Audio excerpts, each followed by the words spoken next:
ನೋಡಿ, ಇದು ಕರ್ನಾಟಕದಲ್ಲಿ ಬಂದ್ಬಿಟ್ಟು ಕನ್ನಡ ಮೇನ್ ನಮ್ಮ ಮಾತೃಭಾಷೆ. ಕನ್ನಡ ಮಾತಾಡೋದ್ರಲ್ಲಿ ತಪ್ಪೇನಿಲ್ಲ. ಆದ್ರೆ ಕನ್ನಡ ಮಾತಾಡು ಅಂದಾಗ ಹಲ್ಲೆ ಮಾಡೋದು ಕಾನೂನು ಪ್ರಕಾರ ಅಪರಾಧನೇ ಅಲ್ವಾ?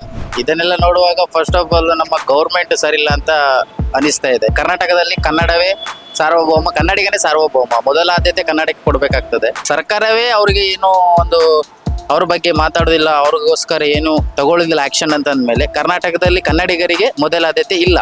ಸೊ ಗೌರ್ಮೆಂಟ್ ಏನು ಮಾಡ್ತಾ ಇದೆ ಅಂತ ನಾವು ಕೇಳುವಂಥ ಪ್ರಶ್ನೆ ಆಗಿದೆ. ಈ ಕೆಲ ದಿನಗಳ ಹಿಂದೆ KSRTC ಬಸ್ಸಲ್ಲಿ ಒಬ್ಬರು ಕಂಡಕ್ಟರ್ ಕನ್ನಡ ಮಾತಾಡು ಅಂತ ಹೇಳಿದಕ್ಕೆ ಅವನ ಮೇಲೆ ಹಲ್ಲೆ ನಡೆದಿದೆ. ಅದಷ್ಟೇ ಅಲ್ಲ, ಅವನ ಮೇಲೆ ಕೇಸ್ ಕೂಡ ದಾಖಲಾಗಿದೆ. ಇದನ್ನೆಲ್ಲ ನೋಡುವಾಗ ಏನಂತ ಅನಿಸ್ತದೆ ನಿಮಗೆ?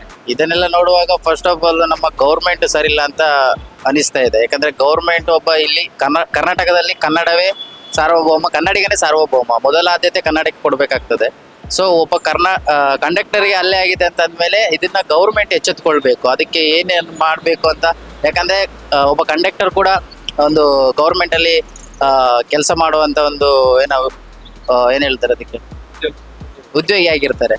ಸೊ ಅವ್ರಿಗೆ ಕರ್ನಾಟಕ ಸರ್ಕಾರವೇ ಅವ್ರಿಗೆ ಏನು ಒಂದು ಅವ್ರ ಬಗ್ಗೆ ಮಾತಾಡೋದಿಲ್ಲ, ಅವ್ರಿಗೋಸ್ಕರ ಏನು ತಗೊಳ್ಳೋದಿಲ್ಲ ಆಕ್ಷನ್ ಅಂತ ಅಂದಮೇಲೆ ಕರ್ನಾಟಕದಲ್ಲಿ ಕನ್ನಡಿಗರಿಗೆ ಮೊದಲ ಆದ್ಯತೆ ಇಲ್ಲ.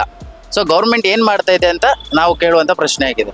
ಸೊ ಈಗ ಎಲ್ಲ ಕಡೆ ಏನಾಗಿದೆ, ಬ್ಯಾಂಕ್ಗಳಲ್ಲಾಗಿರ್ಬೋದು, ಕೆಲವು ಪೋಸ್ಟ್ ಆಫೀಸ್ಗಳಲ್ಲಾಗಿರ್ಬೋದು, ಕೆಲವು ಸರ್ಕಾರಕ್ಕೆ ಸಂಬಂಧಪಟ್ಟ ಕಚೇರಿಗಳಲ್ಲಿ ಎಲ್ಲ ಹಿಂದಿಗಳು, ವಲಸಿಗರು ಬಂದು ಸೇರ್ಕೊಂಡಿದ್ದಾರೆ.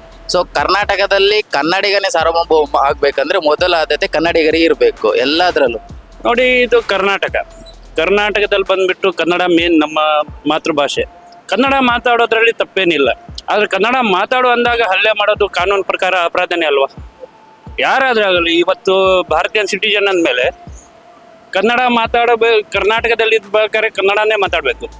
ಅದನ್ನ ಬಿಟ್ಟು ಬೇರೆ ಭಾಷೆ ಮಾತಾಡಲಿಕ್ಕೆ ಕೆಲವರಿಗೆ ಬರುತ್ತೆ, ಕೆಲವರಿಗೆ ಬರಲ್ಲ. ಹಾಗಾಗಿ ಅವ್ರು ಹೇಳಿದ್ರಲ್ಲಿ ಏನು ತಪ್ಪಿಲ್ಲ. ಕನ್ನಡ ಮಾತಾಡಿ ಅಂತ ಹೇಳಿದಾಗ ಅವ್ರ ಮೇಲೆ ಹಲ್ಲೆ ಮಾಡೋದು ಕಾನೂನು ಪ್ರಕಾರ ಇದು ಅಪರಾಧನೇ.